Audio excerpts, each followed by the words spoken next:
السلام عليكم ورحمة الله وبركاته. ازيكم عاملين ايه؟ ان شاء الله تكونوا بخير. النهارده هنعمل معاكم صينية بطاطس بالفراخ جميلة جدا وشهية وسهلة جدا. طبعا للمبتدئين طريقة حلوة جدا وسهلة وبسيطة. كل دوت هنعمله في صينية واحدة. بصوا شكلها يفتح النفس الصراحة. بصوا انا هنا معايا وراك نضفتها وغسلتها وحطيت لها خل وليمون وملح وغسلتها ونقعتها بالطريقة اللي انتوا شايفينها كده. بصوا بشيل بقى، بنضفها جدا وبغسلها كويس جدا وبنقعها في الميه. تمام، بنسيبها بقى كده على جنب في الطبق. وادي معانا البطاطس هنقطعها، هنقشرها ونقطعها وعشان نعمل صينيه البطاطس بتاعتنا. كده بقى صينيه البطاطس بتاعتنا جاهزه. احنا قطعنا البطاطس وغسلناها، وكمان معانا زي ما انتوا شايفين بصل ومعانا فلفل. زي ما انتوا شايفين كده معانا الصينيه. وهنبدا بقى ننزل بالبطاطس كلها.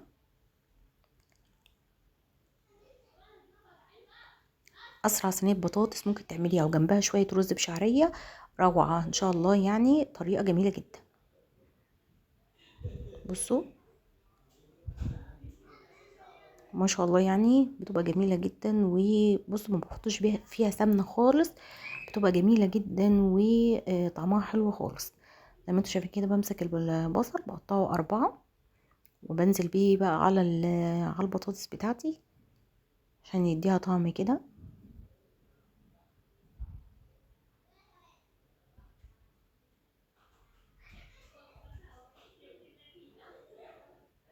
انا هنا بقى استخدمت بصلتين، انتي لو حابه تزودي بصل تقدري تزودي زي ما انتي حابه.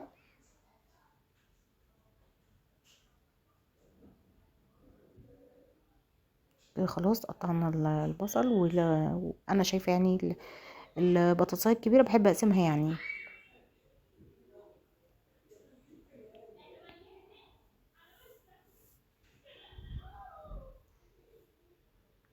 نيجي بقى الفلفل نبدا نقطعه زي ما انتوا شايفين كده.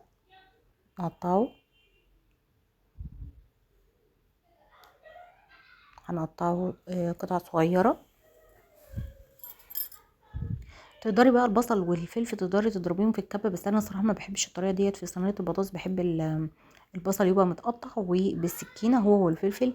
يعني ما بحبش ان انا افرم له البصل في الكبه لا، بحب اقطعه كده تقطيع كده يبقى باين مع البطاطس والخضار عشان يبقى جميل كده ويدي ريحه اكتر.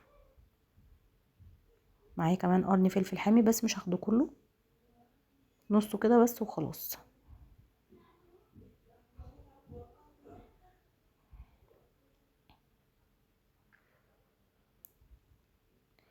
هبدا بقى اجيب الفراخ، شطفتها بقى من الميه بتاعتها وابدا ارصها على صينيه البطاطس.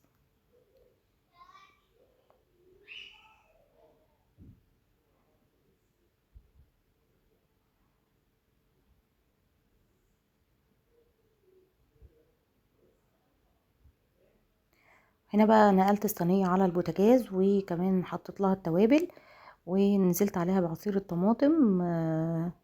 الطماطم طبعا لازم تكون مغطيه الفراخ زي ما انتوا شايفين كده. التوابل بتاعتي عباره عن ملح وفلفل اسمر وكمان جوز الطيب. بحبها جدا في صينيه الفراخ، بتديها ريحه جميله جدا. هسيبها بقى لحد ما تغلي، وبعد كده بقى عشان نشوف انهي مرحله هنبدا نوديها على الفرن. او زي ما انتوا شايفين كده كده ما شاء الله كده. خلاص يعني يعتبر هي بقى لها ربع ساعه كده على البوتاجاز، وحتى كمان دخلت في السوا. البطاطس بتاعتي كمان استوت.